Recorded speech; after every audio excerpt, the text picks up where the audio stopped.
Welcome to One Tired Teacher, 3 ways to increase engagement in the classroom with podcasting. Oh, I'm so excited to be talking about podcasting again. I started last week with this series, and today we're going to talk about how this powerful platform can help you engage your students. I hope you stick around.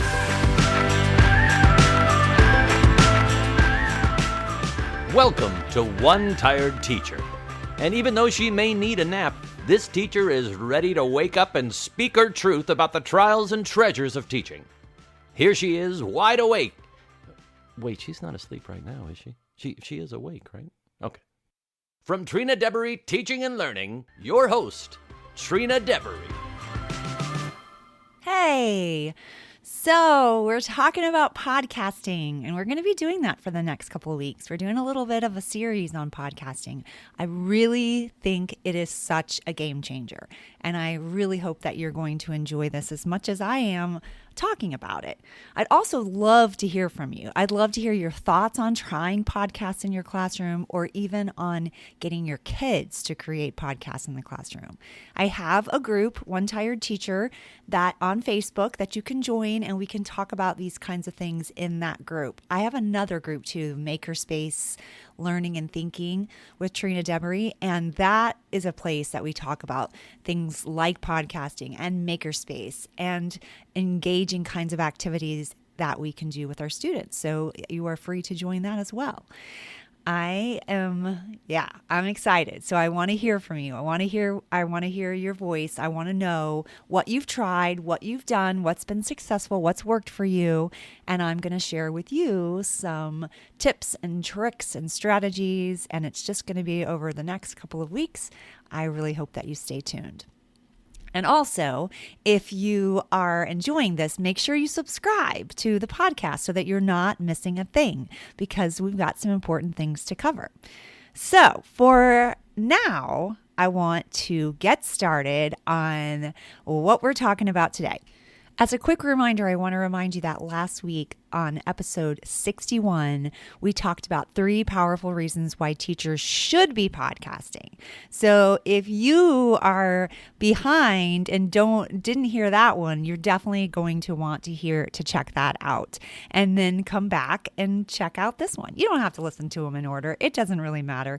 I just talked a little bit last week about making sure that, some of the reasons why you should be podcasting is that it's giving your students a voice, and you're utilizing technology because they are using technology. We are talking about digital natives, and that is a really important aspect of their lives. So we've got to find a way to harness it for good rather than for evil. I feel like it's a really dramatic thing to say, but I also feel like it might be true sometimes. And we have to know our audience, and our audience is all about technology, devices, instant gratification, gaming, things like that. So we have to take some of those things and incorporate them in our teaching if we expect them to be engaged at all, is kind of how I'm feeling. And that doesn't mean that I think we need to be on devices all the time, and that we need to use technology 100% of the day, because I don't feel that way. I think, kids moving and learning and playing and authentic experiences and discovering in nature and things like that matters too. And it's just as important, if not more important sometimes, because we don't want to lose the social aspect of kids collaborating and speaking face to face, because, we're losing some of that in society. And that's so, that's scary. That's a scary thing. So we don't want to lose that. And we want to make sure that's important too. So I'm not saying to completely go all digital, but I am saying that when we incorporate some of these things, we're really knowing our audience, and we're using the things that they know and that they love, and we're roping them in that way. So, because I feel like it motivates and inspires students so that they can continue to have a love of learning. That's the key. I'm seeing so many kids in school that are hating to be there and not wanting to come to school, kicking and screaming, literally kicking and screaming, or kids that are older in high school and they're struggling and they feel like it's not their place. And when they spend so much time outside of school, like doing things that feel like, they're like almost the opposite, then we have to, that's why I feel like it's so important that we need to bring some of that stuff into the classroom so that they feel like they're in their place. We get them, they get us. I just think it can be, a really huge advantage. We can use it to our advantage rather than thinking of it as the worst thing in the world. We can use it to our advantage. So let's talk about today. We're really onto this whole 3 thing for some reason, or I am. I'm not sure why, but today I want to talk about 3 ways to increase engagement in our classroom. And I'm talking about podcasting, and I am talking about, not just am I talking about having kids podcast, but I'm also talking about listening to podcasts, bringing podcasts into your classroom. And we'll be talking about that some more as the next couple of weeks goes on, because there's some really strong standards work that we can do using podcasts. I know that's really shocking, isn't it? And it's think about it almost as audible or audio text even, or situations where they get to listen and learn. And I think that's really fascinating as well. And if you're interested, I did just create some exit tickets, podcasting exit tickets, and they're focused on, this first batch is focused on fictional podcasts. And there are so many with really good stories, and there's storytelling. And I give you a whole list of storytelling podcasts for kids, specifically for kids, made by kids. Most of them are made by kids, but some of them are made by like some famous people, like Kobe Bryant. He actually has a podcast called, I think it's the Punies. And I mentioned it in the free list of the top 10 podcasts for kids that I gave away for free in the last episode. And I'll also link to that in the show notes this week, because if you didn't grab it, you're going to want to grab it, because there's some really good podcasts on there, and including some fictional podcasts and also some informational podcasts.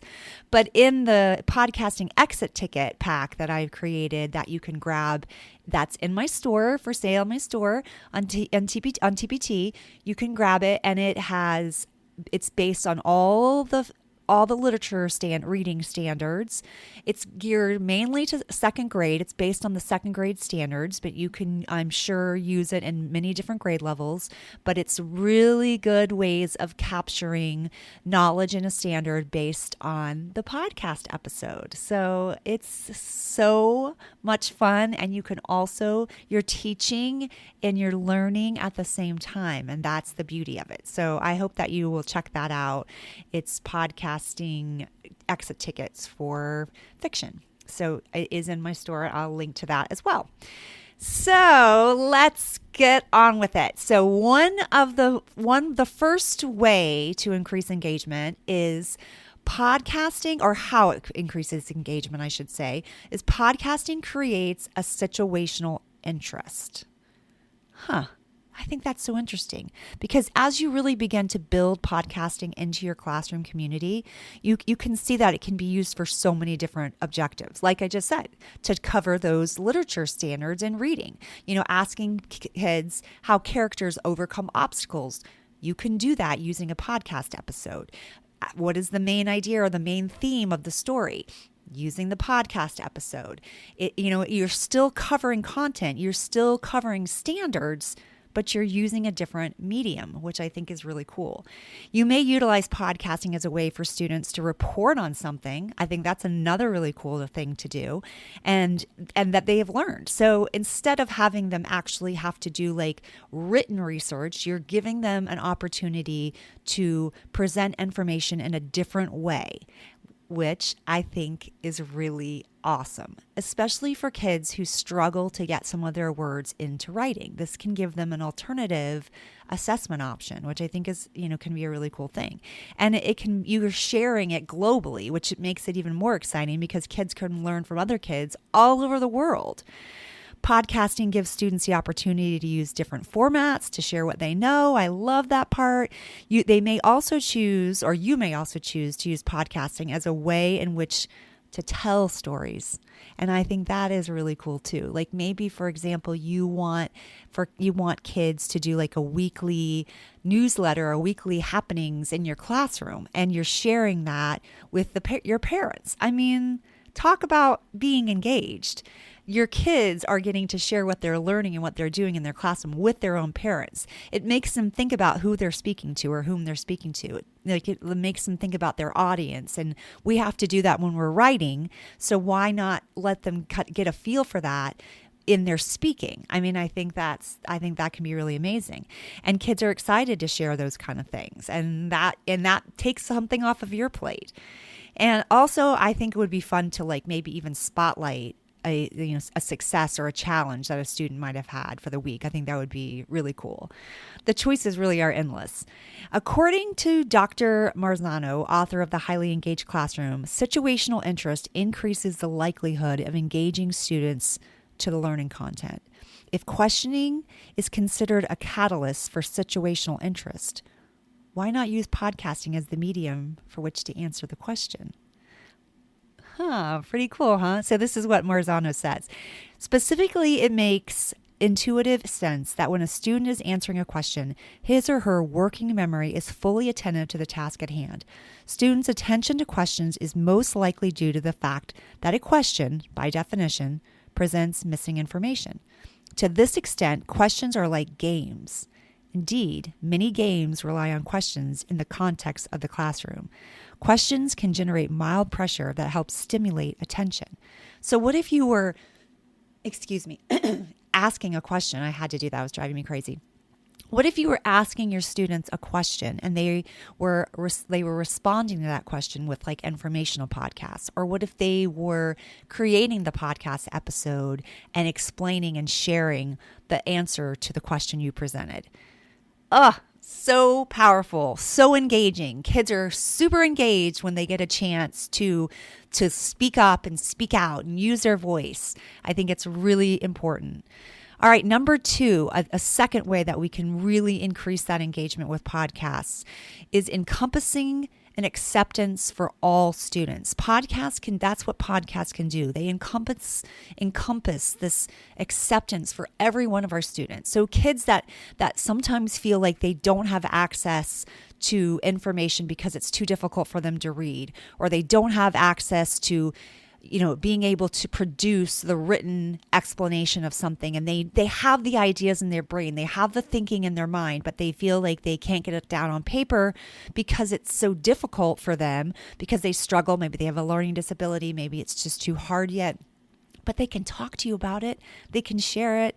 And that's one of the beauties of producing a podcast in your classroom, or even listening to podcasts in your classroom, because you can listen for the information. And all kids, unless we are talking about kids with special needs, all kids can listen, and that's the beauty of it. So, and there's also so many rules that are needed to produce a podcast. And here's something I'm just gonna tell you a little bit about, because I want to interrupt myself for a second, because I'm currently working on a workshop, a virtual PD, if you will, on using podcasts and podcasting in the classroom.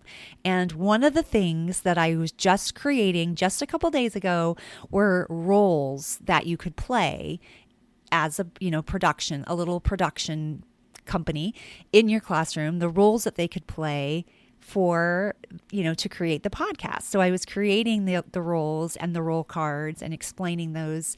And so if you're interested in that, then be thinking about it, because it's coming soon, that virtual PD, and I hope that you will be a part of that. But I did just create these roles that you could play as a producer, or as a person working on a podcast in your classroom. Because think about that too. Like, think about the different roles that are played. Like, I'm not going to tell you specifically what I put in there. You're going to have to wait and see. But one thing I will say is, like, think about like the speaker. They have to be able to articulate the information and speak clearly, and the person that's grabbing the information and maybe researching some of that can sometimes be a team thing, and sometimes it can be a role of a person. And we need the technical person who understands how to use the technology, and we always need somebody that's editing our work to make sure that it's going smoothly and we've taken care of those mistakes. And You need a project manager, a lead producer. So it's just all different kinds of roles that kids can try on, which also is very engaging for kids. And it also gives kids options, and you're including different learning styles and different skill levels. And that's how it's so inclusive of all different types of kids. And I think that's really cool. And when kids sense that they are welcome, accepted, and included in classroom projects, they tend to engage in the content entirely, not even just a little bit, but entirely.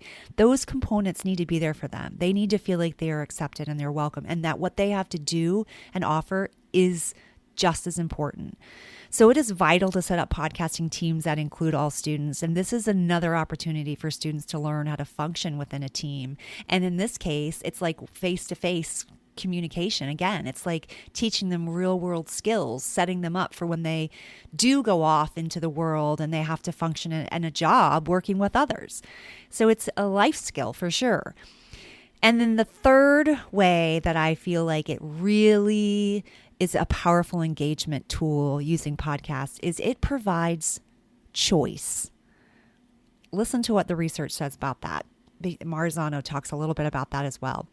Research has shown that given choices to students of all age levels often increases their intrinsic motivation, which is when you want it from inside. It's not necessarily something that they get. It's not like a reward that they get. It's not a thing that they get. It's something that they feel inside. Choice in the classroom has also been linked to increases in student effort, task performance, and subsequent learning. However, to reap these benefits, a teacher should create choices that are robust enough for students to feel that their decision has an impact on their learning. In order to incorporate choice into the classroom, we recommend teachers provide choice to students in 4 ways. Number 1, choice of tasks. Number 2, choice of reporting formats. Number 3, choice of learning goals. And number 4, choice of behaviors. So that's what Marzano says. I mean, look at all those things. Choice of the task, choice of reporting, choice of the learning goals, choice of the behaviors. How encompassing is the podcast for that? The choice of roles, the choice of format, if you're going to do a solo podcast, an interview, a storytelling, choice of topics that you want to allow kids to present on. These provide the necessary options for students to be fully engaged in learning. I love that. The advantage of podcasts, they really are limitless. And I really believe that incorporating podcasts into your classroom can change the learning outcomes. It can increase engagement as well as offer a variety of choices to your learners. Oh, I am just on fire for podcasting. And yes, I teased a little bit of my virtual PD that's coming soon about using podcasts and incorporating podcasting into your classroom. And I will be talking more about that in the next couple of weeks. But I am working on it. I am building the workshop. It will be available soon, and you will be able to really dig into how we can get this done, like how we can do this in our classroom. And it's going to be so fun. So I hope that you'll stay tuned. And we'll be talking more about podcasting in the weeks to come. And I'm also been showing up live in my Facebook groups, which I just mentioned what those were, the Makerspace Thinking and Learning and One Tired Teacher, which it has its own special group, and I will be showing up live again, and I'll be talking some more about podcasting. I've been trying to do it on Sundays or Mondays. So if you missed it, then you can always look back in the group and find it because it'll be available. Stay in the group, and I'll be talking further on, doing a little bit further of a conversation about podcasting. I love to do it live because then if people have questions or comments, they can pipe in, and then we can hear from so many different people. Okay, so if you like what you hear, make sure you rate the show. Leave a rating or review. I would love to know what you're feeling and what you're thinking. And also, don't forget that if you are thinking about adding some podcasts, I have a whole list of podcasts for you to try out in your classroom, and that is for free. I'll link to that. And then I also have some standards-based exit tickets for using fictional podcasts in your classroom, and that is for sale in my store on TPT. So you can grab that too. So I'll link to that in the show notes. This one tired teacher is still rejuvenated and excited about podcasting. Until next time, sweet dreams and sleep tight.